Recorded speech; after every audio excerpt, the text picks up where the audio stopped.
The Rivals of Sherlock Holmes, Volume 1. The Assyrian Rejuvenator, by Clifford Ashton. As 6 o'clock struck, the procession of the undined began to stream beneath the electric arcade which graces the entrance to Christiani's. The doors swung unceasingly. The mirrors no longer reflected a mere squadron of tables and erect serviettes. A hum of conversation now mingled with the clatter of knives and the popping of corks, and the brisk scurry of waiters' slippers replaced the stillness of the afternoon.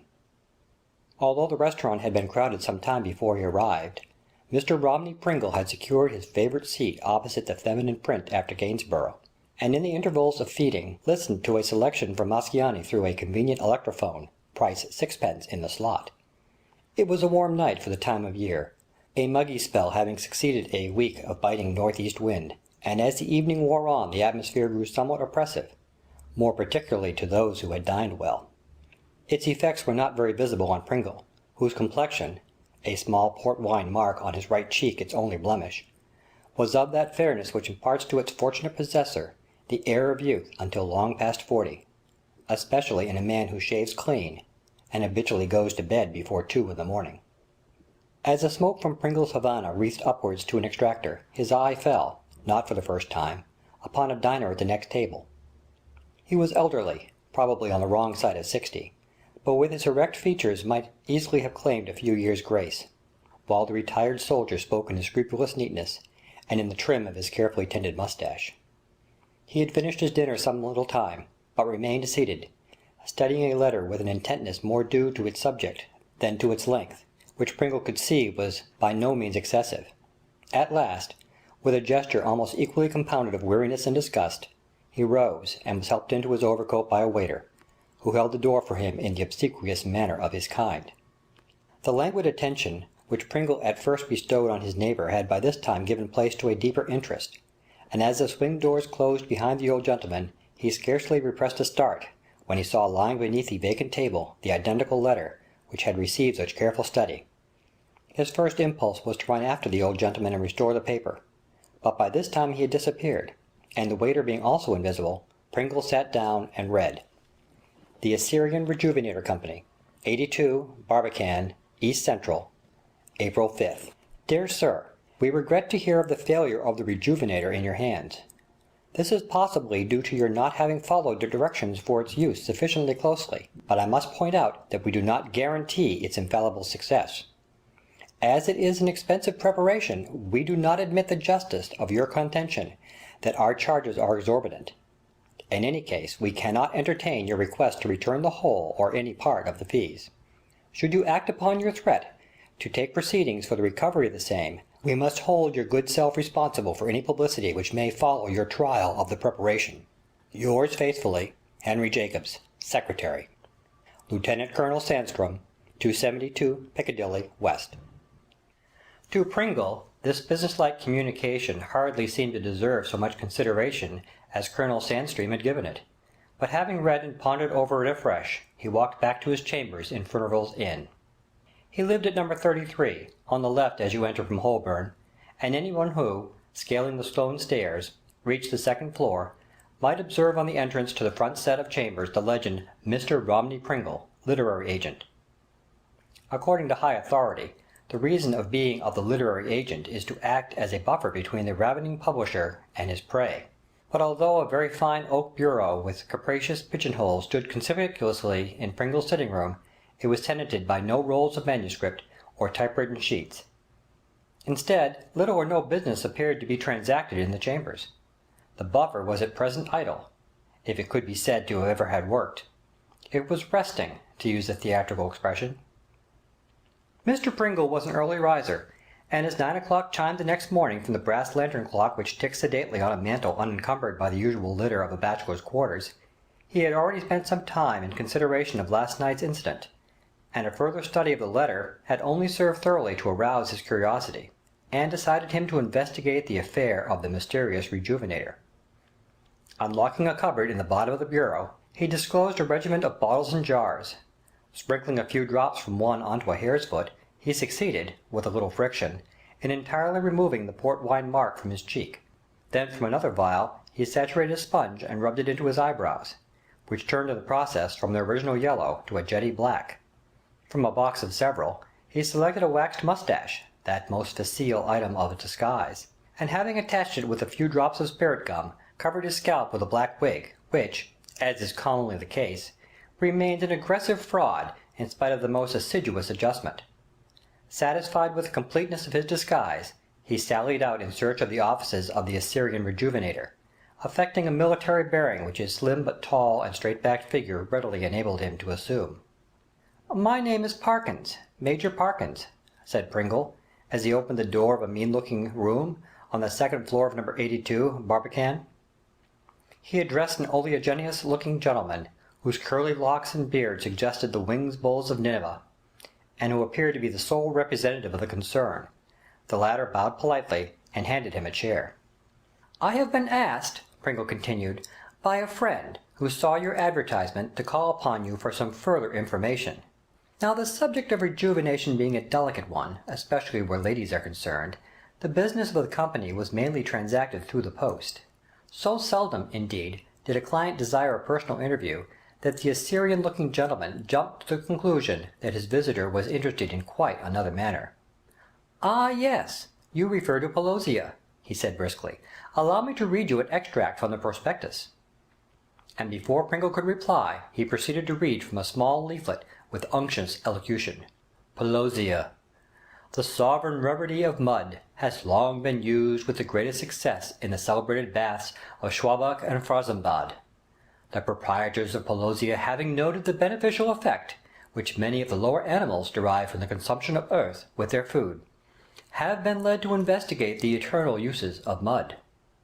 This success, which has crowned the treatment of some of the longest-standing cases of dyspepsia, the disease so characteristic of this neurotic age, has induced them to admit the world at large to its benefits.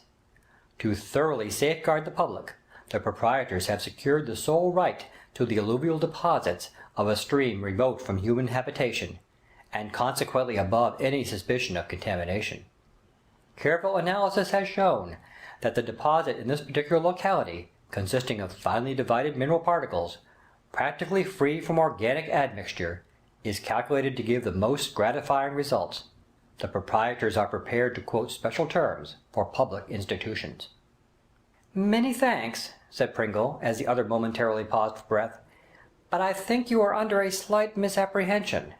I called on you with reference to the Assyrian Rejuvenator. Have I mistaken the offices? Pray excuse my absurd mistake. I am secretary of the Assyrian Rejuvenator Company, who are also the proprietors of Pelosia." And in evident concern he regarded Pringle fixedly. It was not the first time he had known a diffident person to assume an interest in the senility of an absent friend, and he mentally decided that Pringle's waxed moustache, its blue blackness speaking loudly of hair dye, together with the unmistakable wig, were evidence of the decrepitude for which his new customer presumably sought the company's assistance. "Ours, my dear sir," he resumed, leaning back in his chair, and placing the tips of his fingers in opposition, "ours is a world-renowned specific for removing the ravages which time effects in the human frame. It is a secret which has been handed down for many generations in the family of the original proprietor. Its success is frequently remarkable, and its absolute failure is impossible. It is not a drug, it is not a cosmetic, yet it contains the properties of both. It is agreeable and soothing to use, and being best administered during the hours of sleep, does not interfere with the ordinary avocations of everyday life. The price is so moderate, 10 and 6 including the government stamp, that it could only prove remunerative with an enormous sale. If you, on behalf of your friend, would care to purchase a bottle, I shall be most happy to explain its operation." Mr. Pringle laid a half-sovereign and a 6 on the table, and the secretary, diving into a large packing-case which stood on one side, extracted a parcel. This contained a cardboard box, adorned with a representation of Blake's preposterous illustration to "The Grave," in which a centenarian, on crutches, is hobbling into a species of banker's strong-room with a rocky top, whereupon is seated a youth clothed in nothing and with an ecstatic expression. "This," said Mr. Jacobs impressively, "is the entire apparatus." And he opened the box, displaying a moderately sized phial and a spirit lamp with a little tin dish attached. On retiring to rest, a teaspoonful of the contents of the bottle is poured into the receptacle above the lamp, which is then lighted, and the preparation being vaporized is inhaled by the patient. It is best to concentrate the thoughts on some object of beauty whilst the delicious aroma soothes the patient to sleep. "But how does it act?" inquired the Major a trifle impatiently. "In this way," replied the imperturbable secretary. "Remember that the appearance of age is largely due to wrinkles, that is to say, to the skin losing its elasticity and fullness. So true is it that beauty is only skin deep." Here he laughed gaily. "The joints grow stiff from loss of their natural tone, the figure stoops, and the vital organs decline their functions from the same cause. In a word, old age is due to loss of elasticity, and that is the very property which the Rejuvenator imparts to the system, if inhaled for a few hours daily." Mr. Pringle diplomatically succeeded in maintaining his gravity while the merits of the Rejuvenator were expounded, and it was not until he had bidden Mr. Jacobs a courteous farewell, and was safely outside the office, that he allowed the fastening of his moustache to be disturbed by an expansive grin. About 9 o'clock the same evening, the housekeeper of the Barbican offices was returning from market. Her thoughts centered on the savory piece of fried fish she was carrying home for dinner. "Mrs. Smith?" said a man's voice behind her, as she produced her latchkey. "My name's Odges," she replied unguardedly, dropping the key in her agitation. "You're the housekeeper, aren't you?" said the stranger, picking up the key and handing it to her politely. "Lor, sir, you did give me a turn," she faltered. "Very sorry, I'm sure. I only want to know where I can find Mr. Jacobs, of the Assyrian Rejuvenator Company." "Well, sir, he told me I wasn't to give his address to anyone. Not that I know it either, sir, for I always send the letters to Mr. Weeks." "I see you're not found fault with. I know he won't mind you telling me." A sovereign clinked against the latchkey in her palm. For a second she hesitated. Then her eye caught the glint of the gold, and she fell. "All I know, sir, is that when Mr. Jacobs is away, I send the letters, and a rare lot there are, to Mr. Newton Weeks, at the Northumberland Avenue Hotel. Is he one of the firm?" "I don't know, sir, but there's no one comes here but Mr. Jacobs." "Thank you very much, and good night," said the stranger. And he strode down Barbican, leaving Mrs. Odges staring at the coin in her hand, as if doubting whether, like fairy gold, it might not disappear even as she gazed. The next day Mr. Jacobs received a letter at his hotel. April 7th. "Sir, my good friend Colonel Sandstream informs me he has communicated with the police, and has sworn an information against you in respect of the moneys you have obtained from him, as he alleges, by false pretences. Although I am convinced that his statements are true, a fact which I can more readily grasp after my interview with you today, I give you this warning in order that you may make your escape before it is too late. Do not misunderstand my motives. I have not the slightest desire to save you from the punishment you so richly deserve. I am simply anxious to rescue my old friend from the ridiculous position he will occupy before the world should he prosecute you. Your obedient servant, Joseph Parkins, Major. Newton Weeks, Esquire, Northumberland Avenue Hotel." Mr. Jacobs read this declaration of war with very mixed feelings. So his visitor of yesterday was the friend of Colonel Sandstream, obviously come to get up evidence against him. Knowing old dog, that Sandstream. But then how had they run him to earth? That looked as if the police had got their fingers in the pie. Mrs. Odges was discreet. She would never have given the address to any but the police. It was annoying, though, after all his precautions. Seemed as if the game was really up at last. Well, it was bound to come some day, and he had been in tighter places before. He could hardly complain. The Rejuvenator had been going very well lately. But suppose the whole thing was a plant, a dodge to intimidate him? He read the letter through again. The writer had been careful to omit his address, but it seemed plausible enough on the face of it. Anyhow, whatever the Major's real motive might be, he couldn't afford to neglect the warning, and the one clear thing was that London was an unhealthy place for him just at the present. He would pack up, so as to be ready for all emergencies, and drive around to Barbican and reconnoitre. Then, if things looked fishy, he could go to Cannon Street and catch the 11:05 Continental. He'd show them that Harry Jacobs wasn't the man to be bluffed out of his claim. Mr. Jacobs stopped his cab some doors from the Rejuvenator office, and was in the act of alighting when he paused, spellbound at the apparition of Pringle. The latter was loitering outside number 82, and as the cab drew up he ostentatiously consulted a large pocket-book, and glanced several times from its pages to the countenance of his victim, as if comparing a description. Attired in a long overcoat, a bowler hat, and wearing thick boots of a constabulary pattern, to the nervous imagination of Mr. Jacobs, he afforded startling evidence of the police interest in the establishment. And this idea was confirmed when Pringle, as if satisfied with his scrutiny, drew a paper from his pocket-book and made a movement in his direction. Without waiting for further developments, Mr. Jacob retreated into the cab, and hoarsely whispered through the trap-door, "Cannon Street, as hard as you can go." The cabman wrenched the horse's head round. He had been an interested spectator of the scene, and sympathized with the evident desire of his fare to escape what appeared to be the long arm of the law. At this moment a crawling hansom came up, and was promptly hailed by Pringle. "Follow that cab, and don't lose it on any account," he cried, as he stood on the step and pointed vigorously after the receding hansom. While Mr. Jacobs careened down Barbican, his cabman looked back in time to observe this expressive pantomime, and with the instinct of a true sportsman lashed the unfortunate brute into a hand-gallop. But the observant eye of a policeman checked this moderate exhibition of speed just as they were rounding the sharp corner into Aldersgate Street, and had not a lumbering railway van intervened, Pringle would have caught him up and brought the farce to an awkward finish. But the van saved the situation. The moment's respite was all that the chase needed, and in response to the promises of largesse, frantically roared by Mr. Jacobs through the trap-door, he was soon bounding and bumping over the wood pavement with Pringle well in the rear. Then ensued a mad stampede down Aldersgate Street. In and out, between the crowded files of vans and busses, the two cabs wound a zigzag course, the horses slipping and skating over the greasy surface, or ploughing up the mud as their bits skidded them within inches of a collision. In vain did policemen roar to them to stop. The order fell on heedless ears. In vain did officious boys wave intimidating arms, or make futile grabs at the harness of the apparent runaways. Did a cart dart unexpectedly out from a side street, the inevitable disaster failed to come off. Did an obstacle loom dead ahead, it melted into thin air as they approached. Triumphantly they piloted the narrowest of straits, and dashed unscathed into St. Martin's le Grand. There was a block in Newgate Street, and the cross-traffic was stopped. Mr. Jacobs' hansom nipped through a temporary gap, grazing the pole of an omnibus, and being lustily anathematized in the process.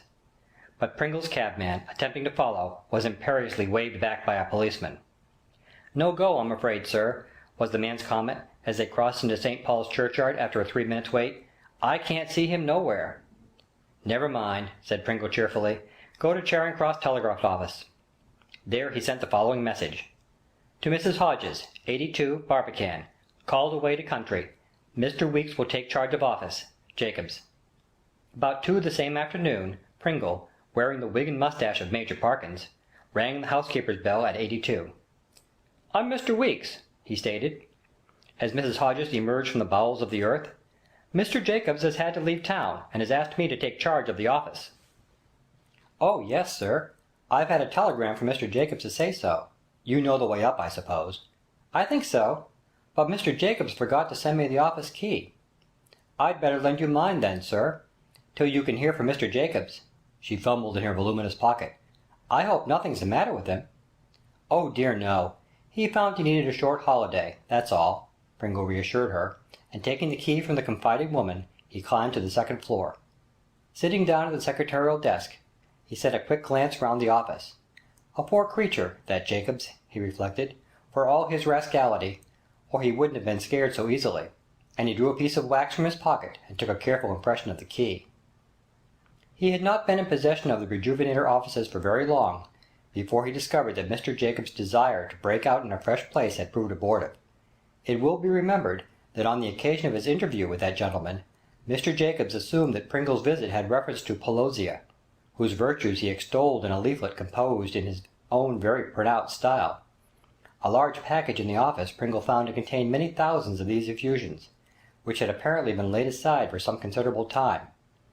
From the absence in the daily correspondence of any inquiries thereafter, it was clear that the public had failed to realize the advantages of the internal administration of mud, so that Mr. Jacobs had been forced to stick to the swindle that was already in existence. After all, the latter was a paying concern, eminently so. Besides, the patent medicine trade is rather overdone. The price of the Assyrian Rejuvenator was such as to render the early cashing of remittances an easy matter. 10 and 6 being a sum for which the average banker demurs to honour a cheque, the payments were usually made in postal orders. and Pringle acquired a larger faith in Carlyle's opinion of the majority of his fellow creatures as he cashed the previous day's takings at the General Post Office on his way up to Barbican each morning.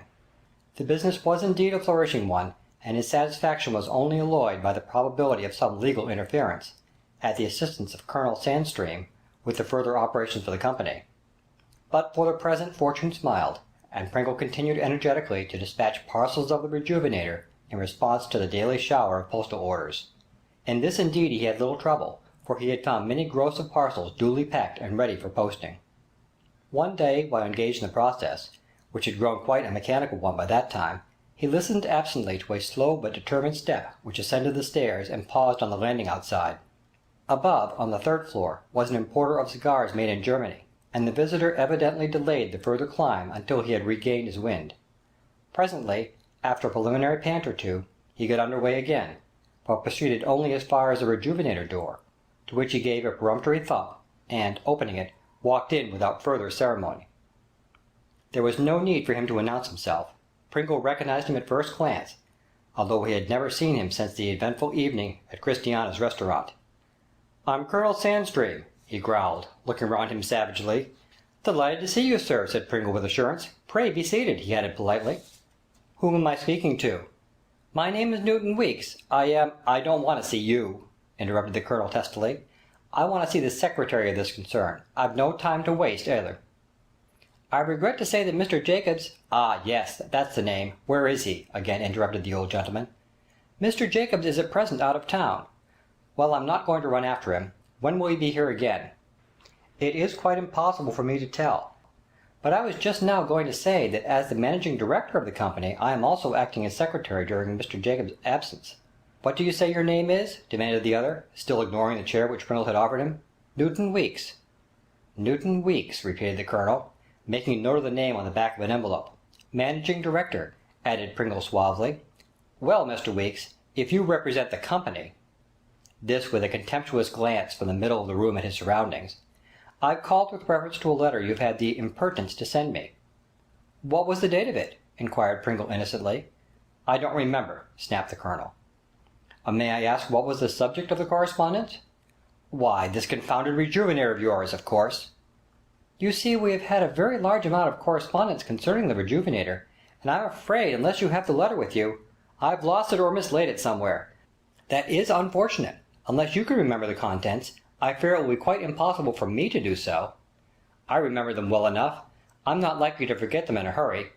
I asked you to return me the money your Rejuvenator, as you call it, has cost me, because it's been quite useless, and in your reply you not only refused absolutely, but hinted that I dare not prosecute you." As Pringle made no reply, he continued more savagely, "Would you like to hear my candid opinion of you?"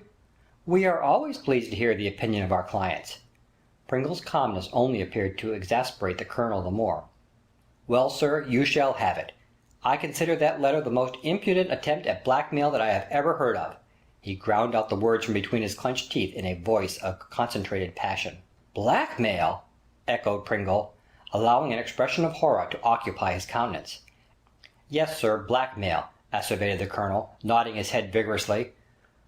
"Of course," said Pringle, with a deprecating gesture, "I am aware that some correspondence has passed between us, but I cannot attempt to remember every word of it.